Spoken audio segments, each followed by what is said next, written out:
भूतिया स्टेशन की आखिरी ट्रेन रात का समय था। घना कोहरा चारों ओर फैला हुआ था।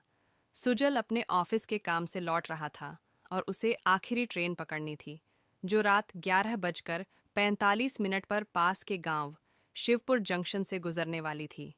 स्टेशन सुनसान था। दूर दूर तक कोई नजर नहीं आ रहा था। सिर्फ एक बूढ़ा टिकट कलेक्टर खड़ा था, जो सुजल को देखकर थोड़ा घबराया। बेटा, इस आखिरी ट्रेन में मत चढ़ो, बूढ़े कलेक्टर ने कांपती आवाज में कहा।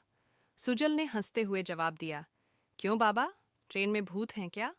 बूढ़े ने धीरे से कहा, हाँ, ये ट्रेन भूतिया है। इसमें जो भी चढ़ता है वह फिर कभी वापस नहीं आता। सुजल को यह सब अंधविश्वास लगा और उसने बूढ़े की बात अनसुनी कर दी। ट्रेन का हॉर्न सुनाई दिया और वह प्लेटफॉर्म की ओर दौड़ पड़ा। रहस्यमयी ट्रेन में सफर। जैसे ही सुजल ने ट्रेन के अंदर कदम रखा, उसे अजीब सी ठंडक महसूस हुई। डिब्बे में सिर्फ कुछ ही यात्री थे, लेकिन उनके चेहरे बेहद अजीब लग रहे थे। सफ़ेद, बिना किसी भाव के, जैसे वे इंसान न होकर कुछ और हों। सुजल को थोड़ा असहज महसूस हुआ, लेकिन उसने सोचा कि यह सिर्फ उसकी कल्पना होगी। वह एक कोने में बैठ गया।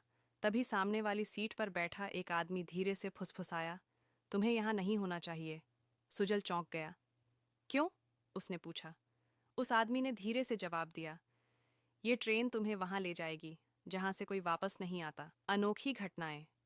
सुजल को अब घबराहट होने लगी थी। उसने खिड़की से बाहर देखा, लेकिन अंधेरा इतना घना था कि कुछ भी नजर नहीं आ रहा था। तभी एक झटका लगा और ट्रेन की लाइट्स मंद पड़ने लगीं। अचानक उसने देखा कि आसपास के यात्री धीरे धीरे गायब हो रहे थे। डर से उसका गला सूखने लगा। उसने जल्दी से उठकर अगले डिब्बे की ओर जाने का फैसला किया, लेकिन जैसे ही उसने दरवाज़ा खोला, सामने सिर्फ अंधेरा था। बिल्कुल खालीपन, जैसे इस दुनिया का अंत वहीं हो। पीछे मुड़कर देखा तो अब पूरा डिब्बा खाली था। सिर्फ एक सफ़ेद साड़ी पहने औरत बैठी थी, जिसका चेहरा बिल्कुल धुंधला था। अचानक वह औरत उठी और धीरे धीरे रवि की तरफ बढ़ने लगा। सुजल की सांसें तेज हो गईं। उसके कदम जड़ हो गए। अचानक उस औरत ने सिर उठाया और एक भयानक चीख मारी। उसकी आंखों से खून टपक रहा था। आखिरी मौका सुजल को महसूस हुआ कि अगर वह इस ट्रेन में रहा तो वह कभी वापस नहीं जा पाएगा। उसने हिम्मत जुटाई और तेजी से गेट की ओर भागा, लेकिन ट्रेन की रफ्तार और तेज हो गई थी। तभी उसे एक झटके से धक्का लगा और वह ट्रेन से बाहर गिर पड़ा। सच का सामना। जब उसकी आंखें खुलीं तो वह प्लेटफॉर्म पर पड़ा था। बूढ़ा टिकट कलेक्टर उसके पास खड़ा था। बेटा, तुम बच गए। कलेक्टर ने राहत की सांस ली।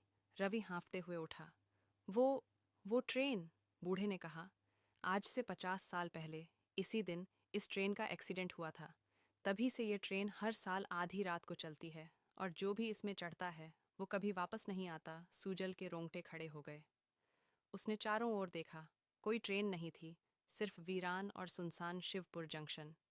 उस दिन के बाद रवि ने कभी भी आखिरी ट्रेन पकड़ने की कोशिश नहीं की। समाप्त।